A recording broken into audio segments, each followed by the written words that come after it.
Hello and welcome to race academy official. Sat Sri अकाल साਰਿਆਂ ਨੂੰ ਨਮਸਤੇ ਆਦਾਬ। ਸੋ ਆਪਾਂ ਅੱਜ ਕਰ ਰਹੇ ਹਾਂ ਭਾਈ ਜੀਕੇ ਐਡਿਕਸ਼ਨ ਦਾ 11ਵਾਂ ਸੈਸ਼ਨ, ਯਾਨੀ ਇਸ ਤੋਂ ਪਹਿਲਾਂ 10 ਹੋ ਚੁੱਕਿਆ। ਜੇਕਰ ਤੁਸੀਂ ਉਹ ਪਹਿਲੇ 10 ਨਹੀਂ ਦੇਖੇ ਨਾ, ਜਿਹੜੇ 307 ਕੁਐਸਚਨ ਆਪਣੇ ਹੋ ਚੁੱਕਿਆ, ਬਹੁਤ ਇੰਪੋਰਟੈਂਟ ਕੁਐਸਚਨ ਆ। ਟਾਰਗੇਟ ट्रिपल SB एग्जाम ਨੂੰ ਆਪਾਂ ਕਰ ਰਹੇ ਹਾਂ। ਤੁਹਾਡੇ ਪੇਪਰ ਸਟਾਰਟ ਹੋਣ ਵਾਲੇ ਆ ਜਲਦੀ ਹੀ, ਤੇ ਤੁਹਾਨੂੰ ਪਤਾ ਕਿ ਭਾਈ ਇਹ ਬਹੁਤ ਇੰਪੋਰਟੈਂਟ ਸੈਸ਼ਨ ਆ ਤੇ ਤੁਸੀਂ ਇਹਨਾਂ ਨੂੰ ਨਹੀਂ ਛੱਡ ਸਕਦੇ। ਹਾਂ, ਮੈਂ ਕੁਝ ਕਿਹਾ ਸੀਗਾ ਕਿ ਮੈਂ ਪਿਛਲੇ ਸੈਸ਼ਨ ਦੇ ਵਿੱਚ ਹੀ ਕਿਹਾ ਸੀਗਾ ਕਿ ਮੈਂ ਇਸ ਸੈਸ਼ਨ ਦੇ ਵਿੱਚ ਜ਼ਿਆਦਾ ਕੁਐਸਚਨ ਕਰਾਊਂਗਾ, ਬਟ ਟਾਈਮ ਦੀ ਬੜੀ ਕਮੀ ਆ। ਹੋਰ ਬਹੁਤ ਸਾਰੇ ਸੈਸ਼ਨ, ਤੁਹਾਨੂੰ ਪਤਾ ਨਵੰਬਰ ਦਾ ਕਰੰਟ ਅਫੇਅਰ ਦਾ ਮੈਗਾ ਸੈਸ਼ਨ ਵੀ ਆ ਗਿਆ, ਜੇਕਰ ਨਹੀਂ ਦੇਖਿਆ ਤਾਂ ਦੇਖ ਲਓ। ਮੈਥ ਦਾ ਮੈਗਾ ਸੈਸ਼ਨ ਵੀ ਜਲਦੀ ਆਉਣ ਵਾਲਾ, ਸਟੱਡੀ ਮਟੀਰੀਅਲ ਵੀ ਲਾਂਚ ਕਰਤਾ, ਆਫਲਾਈਨ ਟੈਸਟ ਸੀਰੀਜ਼ ਵੀ ਲਾਂਚ ਕਰਤੀ, ਬਹੁਤ ਸਾਰਾ ਕੁਝ ਹੈ ਰਾਈਟ। ਸੋ ਇਸ ਕਰਕੇ ਭਾਈ ਟਾਈਮ ਮੈਨੇਜਮੈਂਟ ਦਾ ਥੋੜਾ ਜਿਹਾ ਪੰਗਾ ਪੈ ਜਾਂਦਾ, ਬਟ ਹਾਂ ਆਪਾਂ ਕੰਟੀਨਿਊ ਰੱਖਾਂਗੇ, ਕੋਈ ਪ੍ਰੋਬਲਮ ਵਾਲੀ ਗੱਲ ਨਹੀਂ।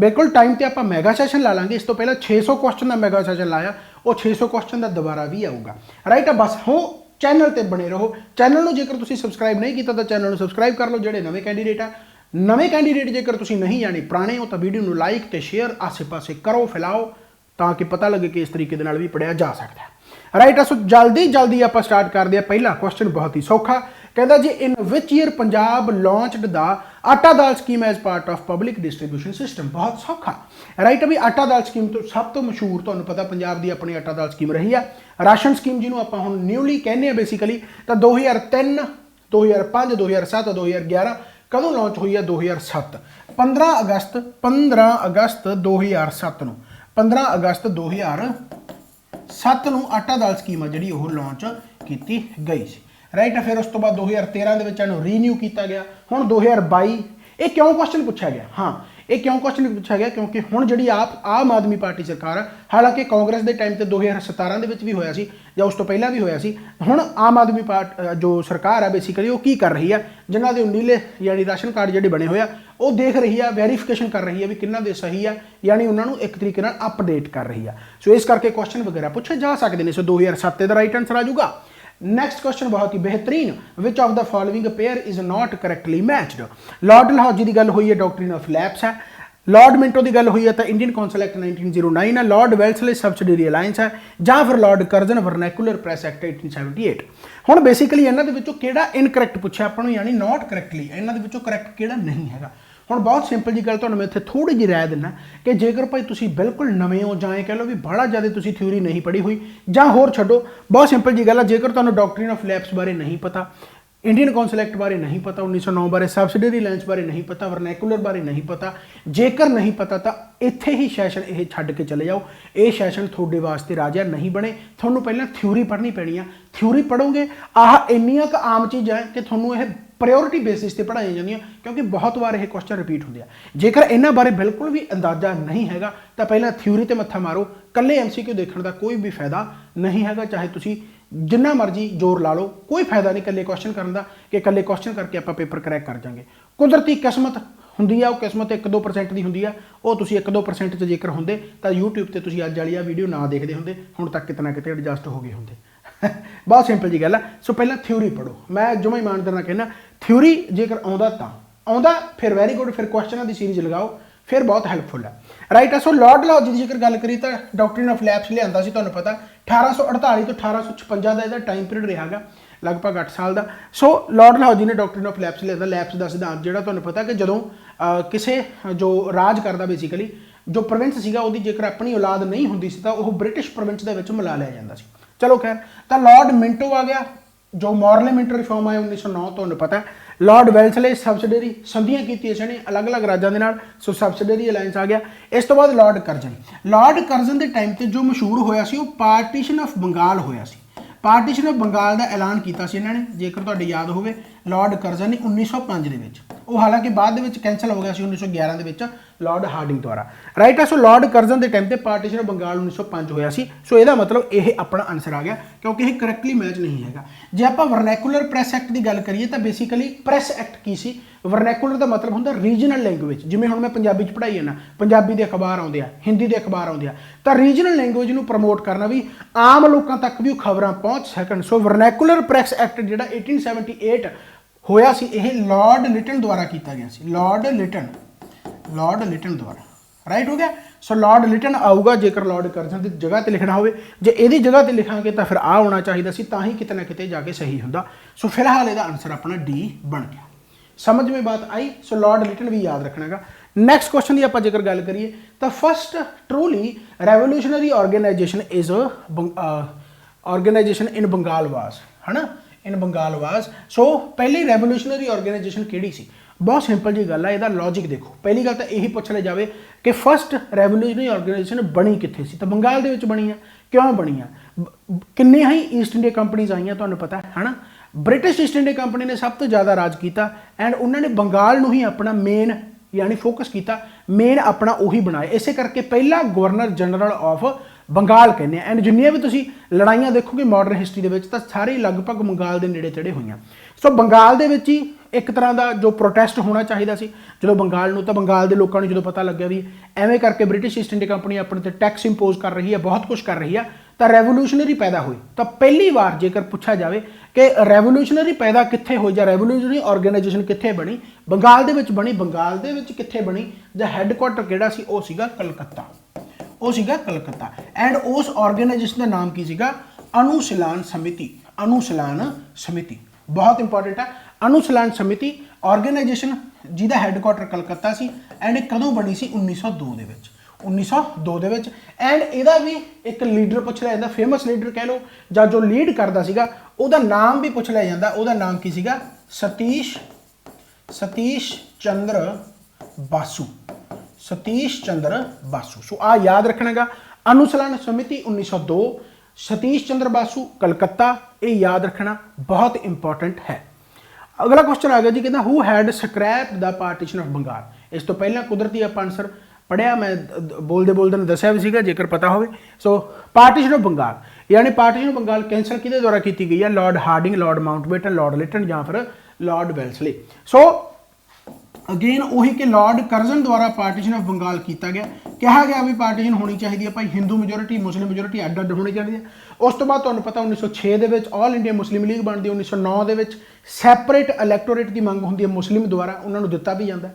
तो फिर उस तो बाद आप जेकर गल करिए तो 1911 के आके लॉर्ड हार्डिंग द्वारा पार्टीशन ऑफ बंगाल नूं कैंसल कर दिता जाता 1911 के। सो इसका जो आंसर आ जाऊगा जी लॉर्ड हार्डिंग आ जाऊगा। एंड एक होर फेमस इंसीडेंट कि कलकत्ता तो जी कैपीटल शिफ्ट की गई सी वो दिल्ली कर दी गई सी, यानी दिल्ली कैपीटल 1911 के बनी है, दिसंबर 1911। समझ लग गई। सो इदों ऐलान हो गया सी भी पार्टीशन ऑफ बंगाल नहीं होगा, उसनों कैंसल कर दिता गया। नैक्सट क्वेश्चन आ गया, कहता जी who spoke at the stroke, who spoke at the stroke, इतने स्ट्रोक आऊगा, स्ट्राइक होंगे ना, स्ट्राइक, स्ट्राइक दी सैकेंड वर्ब स्ट्रोक। की कहा गया? कहता जी who spoke at the stroke of midnight, at the stroke of midnight when the world sleep, जो दुनिया सुती पई हो, India awakes to life and freedom. So ये स्टेटमेंट किहदे द्वारा दी गई है? नेताजी सुभाष चंद्र बोस द्वारा, महात्मा गांधी द्वारा, जवाहरलाल नेहरू द्वारा, सी राजा गोपालचारी द्वारा। सो ये याद रखना गा first prime minister of India Jawahar Lal Nehru. बस ਇਹੋ ਜਿਹੇ क्वेश्चन जेकर पेपर आ जाए तो हूँ ना किसी थ्योरी के आते हैं ना ही कोई थ्योरी के शायद कोई पढ़ाता है, बहुत रेयर। जेकर तुम ऐ मान लो भी कदे ना कदे किसी ना किसी MCQ के रिपीट हो गया, जहाँ कह लो भी जेकर टीचर के दिमाग के आ जाए तो वह करा दिंदा कि ਇਹੋ ਜਿਹੀ स्टेटमेंटा दित्तियां गई। बट पेपर के बहुत सारे स्टेटमेंट आ जांदियां, क्वेश्चन कर लिया हुणे कदे नहीं भुलोगे, गारंटी है। जवाहरलाल नेहरू। अगला क्वेश्चन आ गया जी, कहता at what time of day is relative humidity normally at a minimum.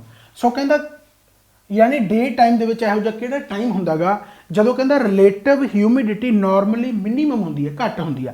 पहली गल तो रिलेटिव ह्यूमिडिटी हुंदी की है?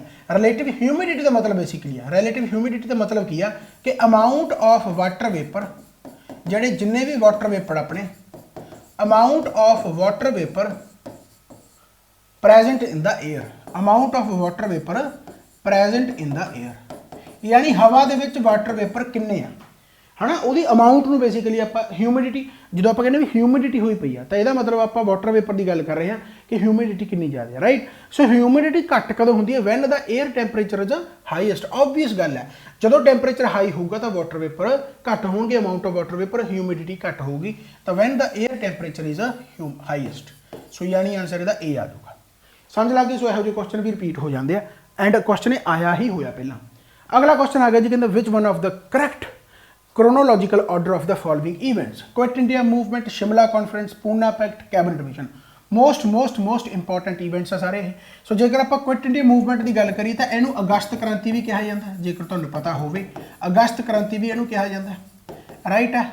क्विट इंडिया मूवमेंट 8 अगस्त 1942 ਨੂੰ। फिलहाल तुम इन्ना याद रखो, हालांकि गल्लां बातां क्विट इंडिया मूवमेंट तो बहुत ज़्यादा है कि क्विट इंडिया मूवमेंट कित्थों स्टार्ट हुई सी, कौन फेमस लीडर सी, की गल्लां बातां सी, है ना। सो बहुत कुछ है, बट फिलहाल तुम इन्ना याद रखो क्योंकि जो क्वेश्चन पूछना चाहता पहला वो पता होवे। सो 8 अगस्त अगस्त क्रांति यानी 1942। शिमला कॉन्फ्रेंस की जेकर गल करिए तो शिमला कॉन्फ्रेंस हुई सी भाई 1945 एंड इस टाइम ते प्राइम मिनिस्टर जो वाइसराय सी कौन सी, लॉर्ड वेवल। लॉर्ड वेवल ये याद रखना इंपॉर्टेंट है, लॉर्ड वेवल। पूना पैक्ट की गल करिए तो पूना पैक्ट किन्ना विचकार होया सी, बी आर अंबेडकर एंड अपने महात्मा गांधी द्वारा, right. B are Ambedkar Mahatma Gandhi दे विच होया सी पूना पैक्ट एंड ये कदों होया सी 1932 दे विच। इस तो बाद कैबिनेट मिशन प्लान आया तुहानू पता 1946 दे विच, राइट। सो इवेंट के तौर पर जेकर देखा जाए करैक्ट क्रोनोलॉजिकल पूछा तो पहला 1932 आऊगा यानी तीसरा ऑप्शन इत्थे पिया तो जां फिर इत्थे पिया, राइट है, यानी आ कट्टे गए। उस तो बाद 1942 आ जाऊगा यानी तीजे तो बाद पहला, राइट, तीजे तो बाद पहला यानी सी आंसर इसका राइट बन गया। फिर 1942 है, फिर 1945 है, तो फिर उस तो बाद 1946 है। ये इवेंट सारे तुसीं याद रखने बहुत इंपॉर्टेंट है। नैक्सट क्वेश्चन आ गया जी, कहता after the year of 1853 substantial amount of British capital had been invested in. 1853 के टाइम ते या उस तो बाद कह लो कि जो इन्वेस्ट किया गया ज़्यादा वो ब्रिटिश वालों किहदे विच इन्वेस्ट किया गया, द प्लांटेशन रेलवे दे विच, कोल माइनिंग दे विच, या फिर जूट मिल दे विच। सो रेलवे दे विच किया गया। इहदा तुहानू जेकर याद होवे तो 1853 दे विच ही जिहड़ी मुंबई टू थाने जिहड़ी चली सी, बॉम्बे टू थाने, राइट है, Mumbai to Thane lord Dalhousie के टाइम से तुहानू पता होगा। सो रेलवे दे विच सब तो वध इन्वेस्ट किया गया। पंजाब दे विच भी 1859 दे विच पहली लाइन पई सी, राइट। सो बहुत चीज़ें इंपॉर्टेंट बन गई, सो ये बहुत इंपॉर्टेंट है। सो याद रखना 1853 सबसटैंशियल अमाउंट ऑफ जेकर देखा जाए तो इन्वेस्ट किया गया सी रेलवे दे विच। अगला question, who wrote the famous book we the people of India. जेकर तुम प्रेम्बल पढ़ते हो, प्रस्तावना पढ़ते हो तो पहली लाइन यानी जो पावर है, अथॉरिटी है, वो अपने को है। तो who wrote the famous we the people, TN Kaul, JRD Tata, Khushwant Singh या N पलखीवाला। इन्होंने NA पलखीवाला भी लिखा जाता है, NA पलखीवाला। सो बहुत तकड़े, ठीक है। सो NA पलखीवाला। सो भाई पोलिटिकल थ्योरी फिलोसफर बहुत तगड़े। सो याद रखना NA Palkhivala is the right answer. We the people इन्होंने द्वारा लिखी गई है, ये क्वेश्चन आंसर आ सकता है। अगला आ गया जी, which was the first non test playing country to beat India in an international match. यदा क्वेश्चन का मतलब की है, कहता किहड़ा वो कंट्री है जिन्हें टेस्ट मैच हजे कोई भी खेडिया नहीं सी, नॉन टेस्ट प्लेइंग कंट्री सीगा, तो उन्होंने इंडिया को हराता सी इंटरनेशनल मैच दे विच। यानी हजे उन्होंने टेस्ट मैच कोई भी नहीं खेडिया, नॉन टेस्टिंग कंट्री है, नॉन टेस्ट प्लेइंग कंट्री है, राइट है। तो श्रीलंका इसका आंसर आऊगा। हुण मैं दसदा कि एक्चुअल की है गलबात कि श्रीलंका का जिहड़ा मैच होया सी वो 1979 दे विच होया सी, किहदे नाल, इंडिया दे नाल, जिहदे विच उन्होंने उन्होंने हराता, राइट है। फिर उस तो बाद 1981 दे विच टेस्ट क्रिकेट मैच के लिए श्रीलंका एलिजिबल हुई सी। यानी कि टेस्ट क्रिकेट मैच 1981 तो खेडन लगी है, 1979 यानी उस तो पहला इंडिया ने उन्होंने हराया सी। सो पहली country non test playing country बनी जिन्हें इंडिया को इंटरनेशनल क्रिकेट मैच के हराया सी। सौखा क्वेश्चन, बहुत ही बेहतरीन। इस तो बाद आ गया जी दादा भाई नेहरू जी की जी बुक है, कहता poverty and un British rule in India. बहुत मशहूर है, बहुत बार पेपरों के आता। सो ये बुक कहता पब्लिश की गई सी, कदों की गई सी, जो जिन्हें ब्रिटिश रूल को एनालाइज किया 1898, 1901, 1908 या फिर 1942, राइट है। सो ये आंसर आ जाऊगा 1901, राइट, आंसर आ जाऊगा 1901, राइट है। दादा भाई नेहरू जी तुहानू पता है ग्रैंड ओल्ड मैन भी कहा जाता। तो एक होर चीज़ की सी यार, मैं जी चीज़ दसनी चाहता सी, हाँ, INC के प्रेजिडेंट यानी इंडियन नैशनल कांग्रेस की जी स्थापना हुई है वो 1885 हुई है। पहला सैशन तो चलो जोड़ा वुमनेस चंद्र बैनर्जी ये चेयरमैन से, सारे पता होगा WC बैनर्जी। यानी सैकंड जोड़ा होयागा, सैकंड मीटिंग हुई है जी सैकंड, वो प्रेजिडेंट दादा भाई नेहरू जी हो गए। इस तो बाद यानी ਜਿਹੜਾ नौवीं मीटिंग सी यानी 1893 ਦੇ ਵਿੱਚ ਉਹਦੇ ਵਿੱਚ ਵੀ 9th ਜਿਹੜੀ ਸੀਗੀ ਮੀਟਿੰਗ ਉਹਦੇ ਵਿੱਚ ਵੀ ਦਾਦਾ ਭਾਈ ਨਹਿਰੂ ਜੀ ਹੋ ਗਏ। ਫਿਰ ਉਸ ਤੋਂ ਬਾਅਦ 22nd ਜਿਹੜਾ ਸੀਗਾ 22nd ਮੀਟਿੰਗ 1906 ਦੇ ਵਿੱਚ। यानी ये याद रखना क्योंकि क्वेश्चन पूछा गया पंजाब एग्जाम के विच कि दादा भाई नहरू जी इंडियन नैशनल कांग्रेस के प्रेजिडेंट कितने बार बने सी? 3 बार। 1886 दूसरे हो गए, फिर उस तो बाद 1893 9वें 1906 ਦੇ ਵਿੱਚ 22ਵੀਂ ਮੀਟਿੰਗ ਦੇ ਵਿੱਚ यानी ये बने सी INC के प्रेजिडेंट ग्रैंड ओल्ड। ठीक है, सो ये याद रखना कि बहुत इंपॉर्टेंट है। ठीक है, सो होर कुछ रह गया होवे 1901, हाँ ये भी याद, ठीक है, ओके। ठीक है, इस तो बाद आ गया जी who was the first captain of the Indian cricket team in post independence era? So post independence era यानी independence तो बाद इंडियन क्रिकेट टीम का पहला कैप्टन कौन सी? सुनील गावस्कर, लाला अमरनाथ, मोहिंदर अमरनाथ या फिर नन ऑफ देम। सो इसका आंसर सब तो सौखा गा लाला अमरनाथ। पोस्ट इंडिपेंडेंस इरा दे विच जो पहला कैप्टन इंडियन क्रिकेट टीम का बनया लाला अमरनाथ, उहदा मुंडा मोहिंदर अमरनाथ जिहड़े तुहानूं अजकल भी दिखदे आ। सो लाला अमरनाथ ने ही पहली सेंचुरी बनाई सी टेस्ट क्रिकेट मैच दे विच। ये भी क्वेश्चन पूछ लिया जाता ते इत्थे हुण पोस्ट इंडिपेंडेंस कहा गया। जे मान लो पोस्ट इंडिपेंडेंस ना हुंदा यानी प्री हुंदा यानी बिफोर पार्टीशन हुंदा, जी मान लो जे बिफोर पार्टीशन पूछ लेते तो इंडियन क्रिकेट टीम का फिर कैप्टन कौन सीगा? फिर उहदा नाम सीगा जी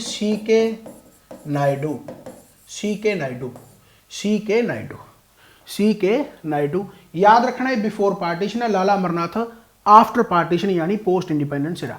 who was the first Indian to win an individual medal in Olympics? So individual medal Olympics दे विच किहड़े पहले इंडियन ने जित्तिया? मिल्खा सिंह ने, पीटी ऊषा ने, कर्णम मल्लेश्वरी ने या केडी यादव ने। रैसलिंग दे विच जित्तिया 1952 दे विच हलंसकी नूं हरा के केडी यादव ने ओलंपिक मैडल जित्तिया सी पहला 1952 दे विच ब्रॉन्ज मैडल। ठीक है, सो याद रखना who was the first Indian to win individual 1952 दे विच केडी यादव। इस तो बाद आ गया जी which article of the constitution provides the reservation of the seats of SC ST in the house of people. यानी लोक सभा के विच SC ST की जी सीट है रिजर्वेशन है जी वो किहड़े आर्टिकल के थ्रू मिलती है? आर्टिकल 229, 330, 331, 332। बहुत इंपॉर्टेंट क्वेश्चन अगेन 330। अच्छा हुण तुहानूं लगदा हो भी इन्हां दी PDF ਜਿਹੜੇ ਨਵੇਂ ਜਵਾਕ ਆ ਵੀ ਇਹਨਾਂ ਦੀ PDF ਸਰ ਤੁਸੀਂ ਅਵੇਲੇਬਲ ਕਰਵਾਉਣੇ ਹੋ? ਬਿਲਕੁਲ ਕਰਵਾਉਣੇ ਆ। ਇਹਦੀ PDF ਤੁਹਾਨੂੰ ਸ਼ਾਮ ਤੱਕ ਯਾਨੀ ਕਿ ਆ ਜੂਗੀ। ਆ ਮੈਂ ਤੁਹਾਨੂੰ ਦੱਸ ਰਿਹਾ ਆ ਤਾਂ ਸਟੱਡੀ ਮਟੀਰੀਅਲ ਲਾਂਚ ਕੀਤਾ। ਜੇਕਰ ਤੁਸੀਂ ਆ ਸਟੱਡੀ ਮਟੀਰੀਅਲ ਲੈਣਾ ਚਾਹੁੰਦੇ ਹੋ ਆ ਲਾਸਟ 6 ਮਹੀਨੇ ਦੇ ਕਰੰਟ ਅਫੇਅਰ ਹੈ, ਆ ਸਟੈਟਿਕ ਜੀਕੇ ਦੀ ਬੁੱਕ ਹੈ, ਆ ਰੀਜ਼ਨਿੰਗ ਦੀ ਬੁੱਕ ਹੈ, ਮੈਥ ਦੀ ਬੁੱਕ ਹੈ, ਸਾਰੇ ਪ੍ਰੈਕਟਿਸ ਸੈੱਟ ਹੈ, ਇੰਗਲਿਸ਼। ਉਸ ਤੋਂ ਬਾਅਦ ਮੌਕ ਟੈਸਟ ਆ ਗਏ, PPSC GS गाइड ਜਿਹਦੇ ਵਿੱਚ ਪ੍ਰੋਪਰ ਹਰ ਇੱਕ ਸਬਜੈਕਟ ਦਿੱਤਾ ਹੋਇਆ। ਇਹਦੀ ਐਕਸਪਲੇਨੇਸ਼ਨ ਵੀਡੀਓ ਦੇਖਣਾ ਚਾਹੁੰਦੇ ਹੋ ਉਹ ਵੀ ਦੇਖ ਸਕਦੇ ਹੋ, ਤੇ ਨਹੀਂ ਇਹਦੀ ਡਿਸਕ੍ਰਿਪਸ਼ਨ ਦੇ ਵਿੱਚ ਲਿੰਕ ਦਿੱਤਾ ਹੋਇਆ। ਪਿੰਨ ਕਮੈਂਟ ਦੇ ਵਿੱਚ ਜਾ ਕੇ ਦਿਓ, ਕਮੈਂਟ ਜਿਹੜਾ ਪਿੰਨ ਕੀਤਾ ਪਿਆ ਹੋਊਗਾ। ਜੇਕਰ PDF ਲੈਣਾ ਚਾਹੁੰਦੇ ਹੋ ਤਾਂ PDF ਤੁਹਾਡੇ ਸਾਹਮਣੇ ਇਸ ਤਰੀਕੇ ਦੇ ਨਾਲ ਮਿਲ ਸਕਦੀ ਆ। ਆਪਣੀ ਐਪਲੀਕੇਸ਼ਨ ਤੁਸੀਂ ਇੰਸਟਾਲ ਕਰਨੀ ਹੈ। ਐਪਲੀਕੇਸ਼ਨ ਇੰਸਟਾਲ ਕਰੋਗੇ ਤਾਂ ਆਹ race academy official application install ਕਰੋ, ਲੌਗਇਨ ਪੇਜ ਨਿਕਲ ਆਊਗਾ। ਉਸ ਤੋਂ ਬਾਅਦ ਲੌਗਇਨ यानी ਆਪਣਾ ਫੋਨ ਨੰਬਰ ਵਗੈਰਾ ਭਰ ਕੇ ਇੱਥੇ ਨੀਚੇ ਪ੍ਰੋਫਾਈਲ ਹੋਊਗਾ, ਪ੍ਰੋਫਾਈਲ ਤੇ ਕਲਿੱਕ ਕਰਨਾ, ਫਿਰ ਇੱਥੇ ਬੈਚਿਸ ਤੇ ਕਲਿੱਕ ਕਰਨਾ, ਬੈਚਿਸ ਆ ਜਾਊਗਾ, ਬੈਚ ਕੋਡ ਭਰਨਾ। ਫਿਰ ਬੈਚ ਕੋਡ ਕੀ ਭਰਨਾ? YouTube PDF ਤੇ ਜਦੋਂ ਐਵੇਂ ਕੋਈ ਸਪੇਸ ਨਹੀਂ ਪਾਉਣੀ, ਬੈਚ ਕੋਡ YouTube PDFs ਭਰਤਾ।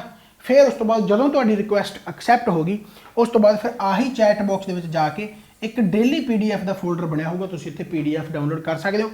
ਇਸ ਕਲਾਸ ਦੀ ਵੀ ਐਂਡ ਇਸ ਤੋਂ ਪਿਛਲੀਆਂ ਕਲਾਸਾਂ ਦੀ ਆਲਰੇਡੀ ਪਈ ਹੋਈ ਹੈ PDF, ਜੇਕਰ ਤੁਸੀਂ ਡਾਊਨਲੋਡ ਕਰ ਸਕਦੇ ਹੋ ਤਾਂ। ਰਾਈਟ ਹੋ ਗਿਆ, ਸਮਝ ਲੱਗ ਗਈ ਪਈ? ਚਲੋ ਖੈਰ, ਤਾਂ ਆਪਾਂ ਕੁਐਸਚਨਾਂ ਦੀ ਗੱਲ ਕਰਦੇ। ਸਟੱਡੀ ਮਟੀਰੀਅਲ ਲੈਣਾ ਚਾਹੁੰਦੇ ਉਹਦਾ ਲਿੰਕ ਡਿਸਕ੍ਰਿਪਸ਼ਨ ਦੇ ਵਿੱਚ ਪਿਆ। ਅਗਲਾ ਕੁਐਸਚਨ ਆ ਗਿਆ ਭਾਈ ਤੁਹਾਡੇ ਸਾਹਮਣੇ ਕਿ who is the first recipient of prestigious Maharaja Ranjit Singh award of Punjab. So Maharaja Ranjit Singh award ਜਿਹੜਾ ਸੀਗਾ ਭਾਈ ਇਹ 1996 ਯਾਨੀ ਐ ਕਹਿੰਦੇ ਵੀ 1978 ਦੇ ਵਿੱਚ ਸਟਾਰਟ ਹੋਇਆ ਸੀ, ਫਿਰ 1996 ਤੱਕ ਇਹ ਰਿਹਾ। 1996 ਤੋਂ ਬਾਅਦ ਇਹਨੂੰ ਬੰਦ ਕਰ ਦਿੱਤਾ ਗਿਆ ਸੀ। ਫਿਰ 2006 ਦੇ ਵਿੱਚ ਇਹ यानी दोबारा लागू हो गया, दोबारा चालू हो गया। राइट है, फिर 2013 ਦੇ ਵਿੱਚ ਅਵਾਰਡ ਦਿੱਤੇ ਗਏ, ਫਿਰ 2019 ਦੇ ਵਿੱਚ ਅਵਾਰਡ ਦਿੱਤੇ ਗਏ। ਰਾਈਟ ਹੈ, ਸੋ 1978 ਤੋਂ 1996 ਉਸ ਤੋਂ ਬਾਅਦ ਇਹ 1996 ਤੋਂ ਬਾਅਦ 2005 ਤੱਕ ਇਹ ਬੰਦ ਰਿਹਾ ਸੀ। ਰਾਈਟ ਹੈ, ਫਿਰ ਉਸ ਤੋਂ ਬਾਅਦ ਦੁਬਾਰਾ ਸਟਾਰਟ ਹੋ ਗਿਆ। ਸਮਝ ਲੱਗੀ? So first recipient of Maharaja Ranjit Singh award, Maharaja Ranjit Singh ਦੇ ਫਸਟ ਰੈਸੀਪੀਐਂਟ ਕੌਣ ਰਹੇ ਆ? ਹੈ ਤਾਂ ਬਹੁਤ। ਰਾਈਟ, ਜਿਵੇਂ ਕਿ ਪ੍ਰਗਟ ਸਿੰਘ ਦਾ ਨਾਮ ਆਉਂਦਾ ਹੈਗਾ, ਪ੍ਰਗਟ ਸਿੰਘ ਸੀਗੇ, ਬਲਵੀਰ ਸਿੰਘ ਸੀਗੇ, ਬਹੁਤ ਸੀਗੇ। ਰਾਈਟ, ਸੋ ਬਟ ਆਪਸ਼ਨ ਦੇ ਅਕੋਰਡਿੰਗ ਜੇਕਰ ਦੇਖਿਆ ਜਾਵੇ ਤਾਂ ਫਸਟ ਰੈਸੀਪੀਐਂਟ ਇਹਦਾ ਆਨਸਰ ਆਊਗਾ ਜੀ ਰੂਪਾ ਸੈਣੀ ਫॉर ਹਾਕੀ। ਹਾਕੀ ਖੇਡਦੇ ਸੀ ਰੂਪਾ ਸੈਣੀ, ਸੈਣੀ ਸਿਸਟਰਸ ਦੇ ਨਾਲ ਮਸ਼ਹੂਰ ਸੀ, ਬਹੁਤ ਇੰਪੋਰਟੈਂਟ ਹੈ। ਸੋ ਰੂਪਾ ਸੈਣੀ ਇਹਨਾਂ ਨੂੰ ਮਿਲਿਆ ਸੀਗਾ ਮਹਾਰਾਜਾ ਰਣਜੀਤ ਸਿੰਘ ਅਵਾਰਡ 1978 ਜਾਂ ਇਹਦੇ ਨੇੜੇ ਤੇੜੇ ਸੀਗਾ ਬਸ। ਰੂਪਾ ਸੈਣੀ ਇਹਦਾ ਆਨਸਰ ਤੁਸੀਂ ਯਾਦ ਰੱਖ ਸਕਦੇ ਹੋ। ਰਾਈਟ ਹੋ ਗਿਆ। ਨੈਕਸਟ ਆ ਗਿਆ ਜੀ, consider the following about Mahmud Ghazni. Mahmud Ghazni ਬਾਰੇ ਹੁਣ ਕੌਣ ਜਾਣਦਾ, ਜੇਕਰ ਤੁਸੀਂ ਦਿੱਲੀ ਸਲਤਨਤ ਬਾਰੇ ਪੜ੍ਹਨਾ ਚਾਹੁੰਦੇ ਹੋ, ਕਿਉਂਕਿ ਮਹਿਮੂਦ ਗਜਨੀ ਤੋਂ ਬਾਅਦ ਦਿੱਲੀ ਸਲਤਨਤ ਹੀ ਆਊਗਾ। ਦਿੱਲੀ ਸਲਤਨਤ ਹੋ ਗਿਆ ਰਾਈਟ, ਜਾਂ ਫਿਰ ਮੁਗਲ ਸਲਤਨਤ ਹੋ ਗਿਆ। ਜੇ ਤੁਸੀਂ ਇੱਕ ਬਰੀਫ ਜਿਹਾ ਪੜ੍ਹਨਾ ਚਾਹੁੰਦੇ ਹੋ, ਯਾਨੀ ਕਹਿਣ ਦਾ ਮਤਲਬ ਇੱਕ ਵਾਰੀ ਕੁਇਕ ਰਿਵੀਜ਼ਨ ਕਰਨਾ ਚਾਹੁੰਦੇ ਹੋ, ਤਾਂ ਇੱਥੇ ਬਟਨ ਜਾਂ ਮੈਂ ਬਣਾ ਦਿੰਦਾ ਹੁੰਦਾ, ਉੱਥੇ ਵੀਡੀਓਜ਼ ਤੁਹਾਨੂੰ ਮਿਲ ਜਾਣਗੀਆਂ। ਨਹੀਂ ਤੁਸੀਂ ਕੀ ਕਰ ਸਕਦੇ ਹੋ, ਪਲੇਲਿਸਟ ਦੇ ਵਿੱਚ ਜਾਓ, ਦਿੱਲੀ ਸਲਤਨਤ ਵਾਲਾ ਉੱਥੇ ਪਲੇਲਿਸਟ ਦੇ ਵਿੱਚ ਪਿਆ। ਨਹੀਂ ਹੋਰ ਤਰੀਕਾ, ਦਿੱਲੀ ਸਲਤਨਤ ਬਾਈ ਰੇਸ ਅਕੈਡਮੀ ਜਾਂ ਮੇਰਾ ਨਾਮ ਲਿਖ ਦਿਆ ਕਰੋ ਫਨਕਾਰ, ਤੁਹਾਨੂੰ ਮਿਲ ਜਾਵੇਗੀ ਵੀਡੀਓ। ਘੰਟੇ ਡੇਢ ਘੰਟੇ ਦੀ ਹੈਗੀ, ਦਿੱਲੀ ਸਲਤਨਤ ਖਤਮ ਹੋ ਜਾਊਗਾ। ਮੁਗਲ ਵੀ ਦੇਖ ਸਕਦੇ ਹੋ, ਪੰਜਾਬ ਜੀ ਕੇ ਵੀ ਦੇਖ ਸਕਦੇ ਹੋ, ਬਹੁਤ ਕੁਝ ਦੇਖ ਸਕਦੇ ਹੋ ਰਾਈਟ। ਸੋ ਉਹਦੇ ਵਿੱਚ ਸਾਰਾ ਦੱਸਿਆ ਹੀ ਹੋਇਆ। ਸੋ ਮਹਿਮੂਦ ਗਜਨੀ ਦੀ ਜੇਕਰ ਗੱਲ ਕਰੀ ਜਾਵੇ ਤਾਂ he was the son of Sabuktigin the founder of Ghazni dynasty, ਬਿਲਕੁਲ ਸਹੀ ਆ। ਹੀ ਫਸਟ ਇਨਕਾਊਂਟਰਡ ਦਾ ਰੂਰਲ ਜੋ ਜੈਪਾਲ ਸੀਗਾ 1001 ਦੇ ਵਿੱਚ, ਬਿਲਕੁਲ ਸਹੀ ਹੈ, ਇਹ ਵੀ ਸਹੀ ਹੈ। यानी ये उसे पता हो जिन्हें पढ़िया होगा, ऑब्वियस गल है। सो यानी आंसर जो आ जाऊगा जी बोथ 1 एंड 2 इसका आंसर आ जाएगा। समझ में बात आई, बहुत सौखा सी क्वेश्चन। अगले क्वेश्चन की जिक्र गल करी तो national Institute of community development is located at. So community development कितने है भाई, चेन्नई आ, पंतनगर है, हैदराबाद मंगलोर है। सो याद ही करना पैना, यहो ਜਿਹੇ क्वेश्चन डायरैक्ट आ जाते हैं। ਇਹਨੂੰ ਕਹਿੰਦੇ ਆ static GK. So static GK की अगर बुक लेना चाहते हो तो तुम लै सकते हो, जी मैं बुक लिस्ट दिखाई है उत्थे कल्ली कल्ली बुक लिस्ट भी मंगा सकते हो, स्टैटिक की मंगाओ, करंट की मंगाओ, जो मर्जी मंगाओ। इतों बाद आ गया भाई what was the other name of quit India movement. So quit India movement तुहानूं पता 8 अगस्त 1942 ਨੂੰ Gowalia tank right, Gowalia tank जितों स्टार्ट हुई सी राइट 8 अगस्त 1942। सो खिलाफत होम रूल मूवमेंट, अगस्त क्रांति या स्वदेशी मूवमेंट। सो अगस्त क्रांति इसका राइट आंसर बन जाएगा। क्विट इंडिया मूवमेंट बहुत इंपॉर्टेंट है, आंसर इसका डी बन गया। नैक्सट आ गया जी by the act of 1773 parliament granted a loan dash to the East India Company. So regulate किया पार्लीमेंट, जी ब्रिटिश पार्लीमेंट द्वारा ईस्ट इंडिया कंपनी को रेगूलेट किया गया प्रॉपर तरीके के नाल राइट। सो पार्लीमेंट ने कितना पैसा दिता सी ईस्ट इंडिया कंपनी को, 4,80,000, 4 ਲੱਖ, 5 ਲੱਖ ਜਾਂ ਫਿਰ 3 ਲੱਖ। सो कितना लोन दिता गया जी, 4 ਲੱਖ का, 4 ਲੱਖ का लोन दिता गया। याद रखना काफ़ी इंपॉर्टेंट है। समझ में बात आई भाई। चलो अगला क्वेश्चन आ गया जी which of the following is not one of the animal carved on the Sarnath pillar. So Sarnath pillar तो इन्होंने विचों एनीमल किहड़ा नहीं है, जेकर तुसीं देखोगे तो 4 तो उत्थे मिलते तुहानूं लायन, बुल भी मिलता गा, हॉर्स भी मिलता तो एलीफेंट भी मिलता, तिन्ने मिलते। यानी तुसीं याद रखना गा लायन मिलता, बुल है राइट, एलीफेंट हो गया तो हॉर्स हो गया, यानी उत्थे तुहानूं डीयर नहीं मिलता। सो यानी आंसर इसदा आ जाऊगा डीयर। सबनों पता है बहुत सौखा गा, ठीक है। सो ये क्वेश्चन भी बार बार रिपीट होते रहते हैं राइट है जी। इस तो बाद आ गया who invented ball point pen, static जी के। बॉल पॉइंट पेन इन्वेंट किने कीता गा, बीरो ब्रदर्स ने। याद रखना बस, कोई बड़ा रट्टा लाने की लोड़ नहीं, 2-3 बारी रीड करोगे अपने आप याद हो जाना। Ball point pen Biro brothers, option देख के अपने आप याद आ जाता। So do not worry, Biro brothers. Next question who executed the Harappan remains at Rupnagar of Punjab. यानी रोपड़ जिहड़ा अपना जिला डिवीजन पंजाब दी है, उत्थे हड़प्पन रिमेन्स मिले आपां नूं, किने भाई वो एग्जीक्यूट किए, वाई डी शर्मा, दयाराम सानी, आर डी बैनर्जी कह लो, ठीक है, या बंदोपाध्याय, नन ऑफ अबव। तो यदा आंसर आ जाऊगा जी वाई डी शर्मा। कदों पढ़ना 1953, आ भी याद रखियो, ठीक है। आप पूछ लिया जाता क्योंकि पंजाब एग्जाम है, इस करके यदा साल भी पूछ लिया जाता 1953। Rupnagar Y D Sharma. Next आ गया जी name the Sikh Guru who constructed Harmandar Sahib at the centre of Amritsar lake. So Amritsar Sarovar है, तुहानूं पता है। हरमंदर साहब अपने जो प्रस्टीजियस जिन्होंने कह लो भी आप सर्वोत्तम है ना, सुप्रीम है। तो गुरु रामदास जी, गुरु अमरदास जी, गुरु अर्जन देव जी, गुरु हरराय जी, किन्ना द्वारा बेसिकली वो कंस्ट्रक्ट किया गया, गुरु अर्जन देव जी, गुरु अर्जन देव जी द्वारा कंस्ट्रक्ट किया गया श्री हरमंदर साहब जी को राइट। एंड जेकर शुरुआत की गल करिए तो अमृत सरोवर की प्लैनिंग जी की अमृतसर की बेसिकली जो अमृत सरोवर है, पहले तो सरोवर की प्लैनिंग की ना, तो गुरु अमरदास जी द्वारा की गई। अमृत सरोवर की प्लैनिंग गुरु अमरदास जी द्वारा, बट पूरा किहदे द्वारा किया गया, गुरु रामदास जी द्वारा। रामदास जी तो ही बने रामदासपुर, फिर उस तो बाद अमृतसर, तो फिर उस तो बाद हरमंदर साहब की जी कंस्ट्रक्शन हुई है वो गुरु अर्जन देव जी द्वारा हुई है। इस तो बाद आ गया जी British governor general and viceroy who served for the longest period in India was. So longest period governor general and viceroy किहड़ा रहा है भाई? सो लॉर्ड इरविन है, लॉर्ड डलहौजी है, लॉर्ड करजन है, जां फिर लॉर्ड लिनलिथगो है। हुण जेकर थोड़ा बहुत अंदाजा लगे तो लॉर्ड इरविन का टाइम तो आप बाद में पढ़ते हैं, राइट है, जो गांधी इरविन पैक्ट भी पढ़िया जाता है, राइट है। लॉर्ड करजन की जेकर आप गल करिए तो लॉर्ड करजन का टाइम पीरियड भी पार्टीशन ऑफ बंगाल से है, तो कोई बड़ा टाइम यदा भी नहीं रहा। उस तो पहले वाले जिन्ने भी सीगे उन्होंने टाइम पीरियड ज़्यादा रहा सी। लॉर्ड डलहौजी हो गया, लॉर्ड लिनलिथगो, यानी जेकर तुसीं देखोगे तो ਜਿਹੜਾ ਲਗਭਗ टाइम पीरियड रहागा तो यदा रहागा जो 1836 तो लैके 1844 तक, यानी 8 साल रहे आ लॉर्ड लिनलिथगो दी। लॉर्ड डलहौजी के जोड़े रहे वो रहे हैं जी 1848 तो लैके 1856 तक, तो ये भी 8 साल ही बन गया। ये ठीक उस तरह बनया जिमें औरंगजेब के भी 49 साल आ, अकबर के भी 49 साल है, पर जेकर दिनों के कंपैरिजन देखा जाए तो औरंगजेब के अकबर तो थोड़े जे घट जाते हैं, अकबर के दिनों के हिसाब से थोड़े जे ज़्यादा बन जाते हैं। तो जेकर लॉन्गेस्ट टाइम पीरियड पूछा जाए मुगलों के तो अकबर का टाइम पीरियड 49 साल रहा, 49 साल ही औरंगजेब का रहा, पर दिनों के हुण 49 साल का मतलब तो आप प्रॉपर देवें 2001 तो लैके 2010 गए तो 9 साल है। हुण जो 2001 के कोई एंड च स्टार्ट करे, कोई शुरुआत च स्टार्ट करे, तो शुरुआत वाला अगे हो गया ना, वही चीज़ है। तो बेसिकली इन्होंने दोनों के आंसर तो लॉर्ड लिनलिथगो आऊगा, पर दोनों के 8-8 साल रहे, पर दिनों के हिसाब से थोड़ा जिहा अगे लॉर्ड लिनलिथगो निकल जाता है। उस तरीके अकबर ते मैं औरंगजेब की कहानी तुहानूं समझाई है, समझ लगी भाई। Who was known as iron man of India? Iron man of India किहनूं कहा जाता भाई? सो GB पंत नूं कहा जाता, यानी गोविंद बल्लभ पंत नूं कहा जाता, जवाहरलाल नेहरू नूं, सुभाष चंद्र बोस नूं, सरदार वल्लभ भाई पटेल। ठीक है, सो याद रखना Sardar Vallabh Bhai Patel is the iron man of India. Next question आ गया बहुत ही सौखा, 1724 state of Hyderabad was founded by. So किहदे द्वारा स्टेट ऑफ हैदराबाद फाउंड की गई? निज़ाम उल मुल्क असफ शाह, आजिम शाह बहादुर। सो आंसर इहदा हैगा भाई निज़ाम उल मुल्क आसफ शाह।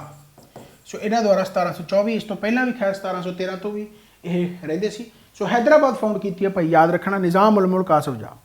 नैक्सट क्वेश्चन आ गया जी which of the following national leaders did not defended soldiers of the Indian National Army 1945 case dealing with trial. सबनों पता हो, जेकर INA ट्रायल्स बारे नहीं पता तो माड़ी गल है, बहुत सौखा एंड हिस्टरी का मोस्ट इंपॉर्टेंट पोर्शन है। INA ट्रायल जोड़ा कि ट्रायल चलिया सीगा बेसिकली देश विद्रोह का, देश धरोह का, राइट। सो जोड़ा INA जो ट्रायल चलिया तो काफ़ी अपने इंडियन लीडर ने डिफेंड किया भी ये तो अपने ही बंदे हैं, ये देश धरोह नहीं कर रहे। कि खास करके जिमें आप सिंगापुर, जर्मनी, जापान के भी जिहड़ियां रेवोल्यूशनरी ऑर्गेनाइजेशन काम कर रही सी, तो जदों इंडिया के परतियां तो उन्होंने ट्रायल चले भी तुसीं बाहर इंडिया तो रह के गतिविधियां गलत कर रहे सी, पर कई इंडियन लीडर्स ने डिफेंड किया। हुण इन्होंने पूछा भी इन्हां दे विचों किहड़ा लीडर है जिन्होंने डिफेंड नहीं किया, यानी बाकी ने डिफेंड किया, एक ऑप्शन अलग होगा। सो सर तेज बहादुर सप्रू ने किया, बिल्कुल ठीक है, बुल्ला भाई देसाई ने भी किया, जवाहरलाल नेहरू ने भी किया। सो आंसर इसका आ जाऊगा सी राजा गोपालचारी, सी राजा गोपालचारी, राइट। सो INA ट्रायल्स के हो गया, ठीक हो गया। इस तो बाद आ गया जी in a food chain grassland ecosystem top consumer. घाह जो ग्रासलैंड है बेसिकली है ना, ग्रासलैंड इकोसिस्टम फूड चेन के सब तो ज़्यादा प्राइमरी या टॉप कंज्यूमर किहड़े? ओबवियस गल है, जो घाह खाएंगे वो कौन है भाई? हर्बीवोरस है, कार्नीवोरस हो नहीं सकता, बैक्टीरिया हो नहीं सकता। सो हर्बीवोरस इसका आंसर आ जाऊगा, कार्नीवोरस का मास हो गया। पंजाब यूनिवर्सिटी जी डिज़ाइन की गई है भाई, वो किहदे द्वारा की गई है? ठीक है, पैरी जेनरेट द्वारा, पैरी जेनरेट अंडर गाइडेंस ऑफ ली कोरबजियर, जां फिर लॉरी बेकर, जां फिर हफीज़ कंट्रैक्टर। सो इसका जो आंसर आ जाऊगा ए तो आंसर हैगा, बट आ पूरा लिखा होया तो आही आंसर बनता, हालांकि ये भी हो सकता। सो पैरी जेनरेट जो तुहानूं पता ली कोरबजियर बारे सारे जानते हैं, फ्रेंच आर्कीटैक्ट। सो उन्होंने हैल्प के नाल, उन्होंने गाइडेंस के नाल पंजाब यूनिवर्सिटी जी वो बनाई गई है, डिज़ाइन की गई है। सो आंसर जो आ जाऊगा जी वो आंसर आ जाऊगा बी। बहुत सोहना क्वेश्चन है ना। चलो अगला आ गया, कहता in which place is Netaji, in which place is Netaji Subhash National Institute of Sports located in Punjab. So Netaji Subhash National Institute Patiala, Mohali, Muktsar, Tarntaran. So इसका जो आंसर आ जाऊगा जी Patiala, Patiala is the right answer. So ये सारे क्वेश्चन बहुत सोहने हैं। मैं फिर कहना कि पेपर जेकर आया तो इस तरीके का अज करंट अफेयर मैं घट पाए सी जान के, हौली हौली मैं तुहानूं दस दिना भी एक्सपैरीमेंट करने, किते करंट अफेयर ज़्यादा आ गए, किते करंट अफेयर कोई भी नहीं आया, किते हो सकता करंट अफेयर 4-5 आ गए, बाकी स्टैटिक पोर्शन ज़्यादा आ गया, किते हिस्टरी ज़्यादा आ गई, पॉलिटी ज़्यादा आ गई। अज हिस्टरी ज़्यादा सी, ਰਾਈਟ। ਥੋੜੀ ਬਹੁਤ ਪੋਲਿਟੀ ਸੀ, ਅੱਜ ਹਿਸਟਰੀ ਜ਼ਿਆਦਾ ਸੀ, ਇਸ ਕਰਕੇ ਇਹੋ ਜਿਹੇ ਪੇਪਰ ਵੀ ਬਣ ਕੇ ਆ ਸਕਦੇ ਨੇ ਸੌਖੇ, right. So thank you so much, Baba ਮਿਹਰ ਕਰੇ, ਚੜ੍ਹਦੀ ਕਲਾ 'ਚ ਇਸ ਤਰੀਕੇ ਨਾਲ ਪੜ੍ਹਦੇ ਰਹੋ। PDF ਲੈਣੀ ਹੈ ਤੁਹਾਨੂੰ ਮੈਂ ਦੱਸਤਾ, ਸਟੱਡੀ ਮਟੀਰੀਅਲ ਲੈਣਾ ਤੁਹਾਨੂੰ ਮੈਂ ਦੱਸਤਾ, ਚੈਨਲ ਨੂੰ ਸਬਸਕ੍ਰਾਈਬ ਕਿਵੇਂ ਕਰਨਾ ਉਹ ਤਾਂ ਤੁਹਾਨੂੰ ਆਪ ਨੂੰ ਪਤਾ, ਉਹ ਜਿਵੇਂ ਸਬਸਕ੍ਰਾਈਬ ਦੱਬੋ ਤੇ ਨਾਲ ਬੈਲ ਆਈਕਨ, ਤਾਂ ਕਿ ਤੁਹਾਨੂੰ ਆਉਣ ਵਾਲੀਆਂ ਸਾਰੀਆਂ ਨੋਟੀਫਿਕੇਸ਼ਨਸ ਮਿਲਦੀਆਂ ਰਹਿਣ। So thank you so much, bye bye, take care. ਆਪਾਂ ਹੋਰ ਨਵੀਂ ਵੀਡੀਓਜ਼ ਨਾਲ ਇਸੇ ਤਰੀਕੇ ਨਾਲ ਮਿਲਦੇ ਰਹਾਂਗੇ। ਬਾਬਾ ਨਾਨਕ ਮਿਹਰ ਕਰੇ, ਚੜ੍ਹਦੀ ਕਲਾ 'ਚ ਰਹੋ, ਇਸੇ ਤਰੀਕੇ ਨਾਲ ਪੜ੍ਹਦੇ ਰਹੋ। Thank you so much.